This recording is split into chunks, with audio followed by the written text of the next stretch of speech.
Senator Herring, should you be elected Attorney General of Virginia, how would your administration differ in tone and substance from that of incumbent Attorney General Ken Cuccinelli? I'm running for Attorney General because there is way too much politics in the Attorney General's office right now, and we need a lot less politics and a lot more problem solving. Ken Cuccinelli was in the office for just a few months when he went after and persecuted a UVA professor he disagreed with on climate change. Now, Ken may have dressed it up, but make no mistake about what he did. He used the full powers of the Office of Attorney General to go after this scientist because he disagreed with his science, which is absolutely outrageous and an abuse of power and downright un-American. And not since Galileo have we seen scientists persecuted like that in the Western Hemisphere. Thomas Jefferson, you mentioned Monticello a minute ago. Thomas Jefferson would be spinning in his grave if he knew a Virginia office holder was persecuting a professor at UVA for what he believed. And that turned out just to be a pattern of abuses. He has backed efforts by right-wing extremists to force women to undergo unnecessary and highly intrusive medical procedures, all because he disagrees with these women on choice. So because of his brand of extreme politics, it'll be harder and more expensive for Virginia women to receive health care. I come at this from the perspective of someone who has lived in Virginia almost all of my life, a husband and a father. I see the challenges and the struggles that many Virginians face, and yet I see an attorney general who is more focused on politics than he is on problem solving.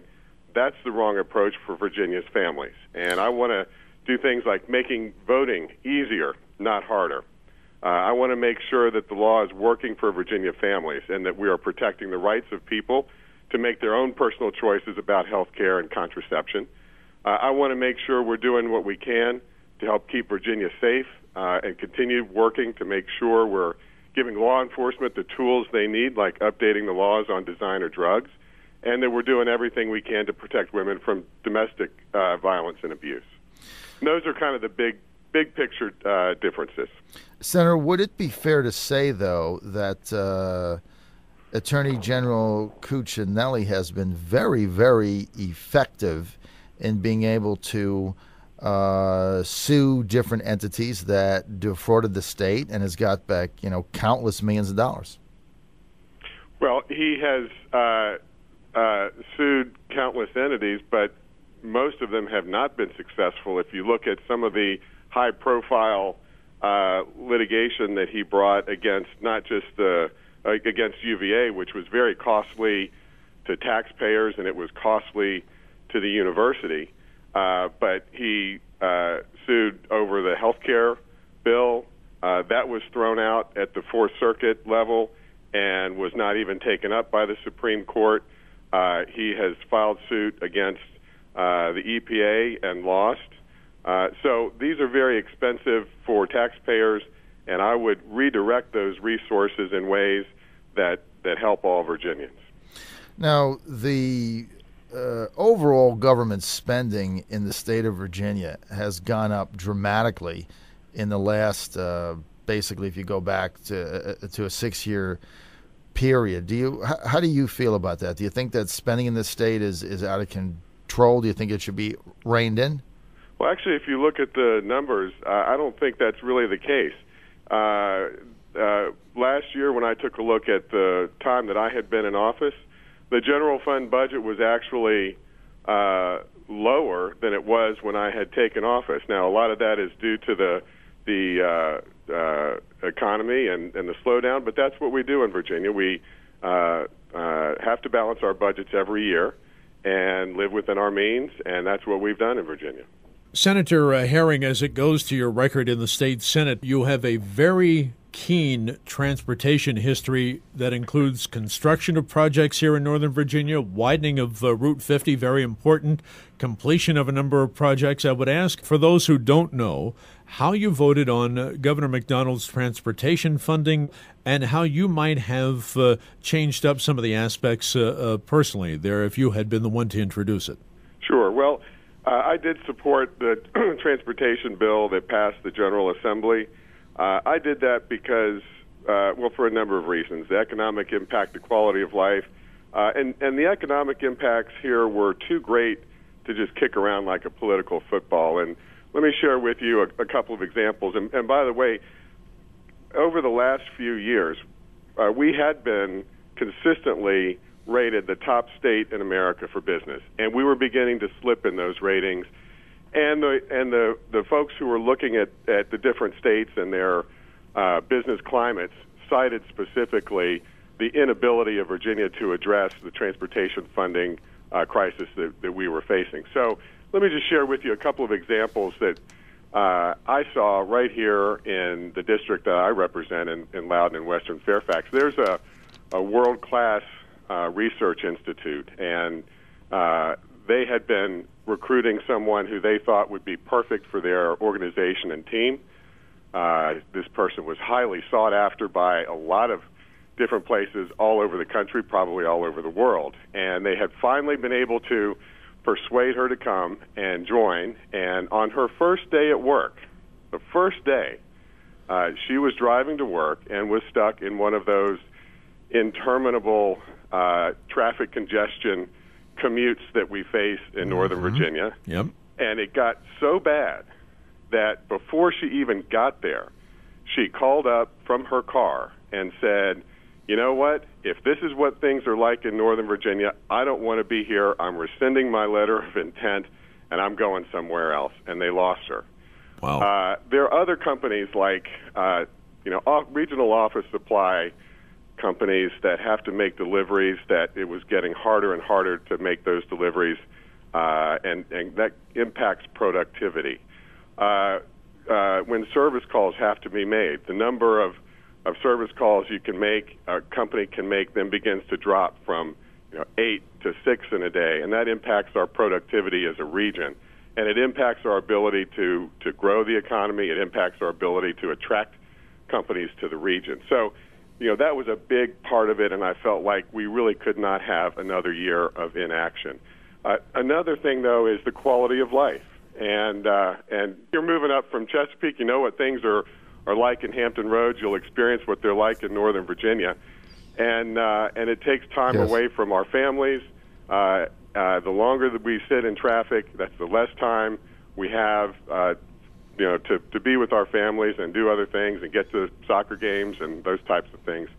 So I felt like we really had to do this. Inaction was not a realistic option. And one other part of it that is important, especially to the area I represent, is that there'll be $300 million in funding for the extension for Dulles Rail. That's a project of regional and state importance that will extend the Metro Rail to Dulles Airport and into Loudoun County. A lot of that most of it, almost all of it, is being funded by tolls on the Dulles Toll Road. This money will help keep the tolls from skyrocketing even higher than they've already gone. So those are, a lot of the reasons why I voted for it. Now, the particulars, there's some things I didn't like about it. It's not perfect, but on balance, it does a lot more good than harm, and it was really important to do. As it goes to your qualifications for Attorney General, there's something very key in your background, and that's the fact that you've been a strong proponent of transparency and accountability in government. If you were to become the Commonwealth's next Attorney General, would you continue to push for accountability, transparency, especially when it goes to things like maybe publishing the data in the budget on the state website, things of that nature? Well, absolutely. I'm a huge believer in open government, and there's no reason why the things that we do, whether as an elected official or in public business, should be hidden from anyone. And you mentioned about putting the budget online, and there are some tools that are available, and it's getting better, but we can do a better job. And I had introduced legislation that would require each state agency to essentially put their check register online, and I thought that would be a simple thing. We eventually got something that allows taxpayers to go onto the website get to a link and get that information, but it was very cumbersome. And I thought that here in Virginia, where, in the area I represent, it's the internet capital of the world, surely we can make that type of information more accessible to taxpayers so that they can see where their money is being spent and that it's being spent wisely. And that's just going to make government better. The more eyes that look at those types of spending decisions, yes, the more efficient we're going to be. And I think that's a good thing, and we need to do more of it. Oh, well, we're 100% behind you on that. I think putting the budget up online is a very common sense approach. It is what it is. Everybody can check it out. And if there's stuff in there that doesn't make any sense at all, then that'll start the train, so to speak. Senator Herring, Virginia is one of 28 applicants applying with the Federal Aviation Administration to become a future test site for drones. Kind of the idea is maybe we can get some big companies in to the state, high-tech jobs. On the other hand, the governor has been very clear, and he is in favor of banning law enforcement to utilize these drones without a lot of restrictions behind it. So there's a paradox.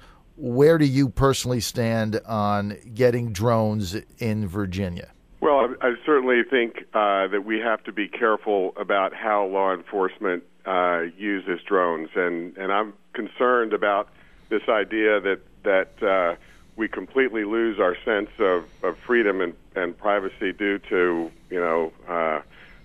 someone looking around through drones, and I think that is a legitimate concern, and we did pass legislation to begin to address that.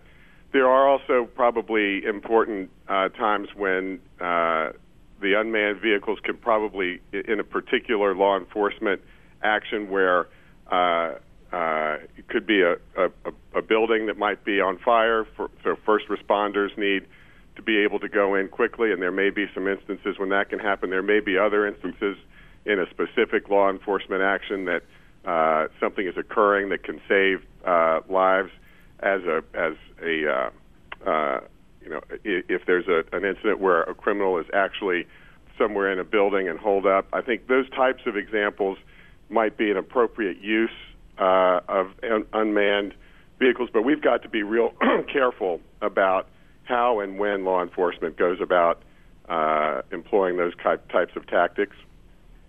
So are you in favor of Virginia making the application or not? Well, I think doing the research, and Virginia has a lot of competitive advantages to help bring technology companies to Virginia. I've worked on legislation to try to encourage more technology companies to Virginia, and I think Virginia is a good place to do research of all kinds, and this sounds like it might be an opportunity to bring some jobs and research. That doesn't necessarily mean we shouldn't be looking at what the appropriate roles are, though, of drones in law enforcement. Well, let's talk about your campaign trail, your activities very quickly, because obviously you're not governing now in the state Senate. That session has ended for the most part. We want to give people the website for the campaign, herring4ag.com. Can you tell us briefly, sir, if you have any appearances coming up around the state? Well, we're getting around all over the state, and now that the session's over, it's great talking to Virginians about issues that are of concern to them. And the best way to find out what's going on in your particular area and to get involved is to go to the website, herring4ag.com. We put up there upcoming events, and that's the best way to follow it. And you've had the endorsement from both the Virginia Pilot and the Richmond Times-Dispatch in 2 editorials. Do you have any major other endorsements from specific folks you'd like to tell us about quickly? Well, most of the Democratic members of the state Senate and House of and General Assembly have endorsed me. I'm real proud to have the support of a lot of mayors of cities around the state, and the website lists a long list of those elected officials and leaders who are really enthusiastic about my campaign and supporting it, and that list continues to grow, and the momentum continues to build.